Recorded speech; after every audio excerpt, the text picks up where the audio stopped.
Ó, ele tá instalado aqui, embaixo da minha bancada, na cozinha. Eu vou fazer o quê? Eu vou fazer a instalação do mop giratório, que é só encaixar aqui, tá vendo, ó? Sem segredo, né?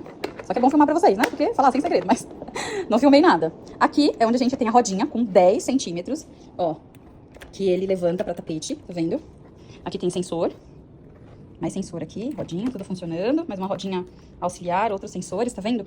E aqui, a gente tem o compartimento, vou abrir. Que é igualzinha aos modelos similares anteriores, S10, S20 Plus.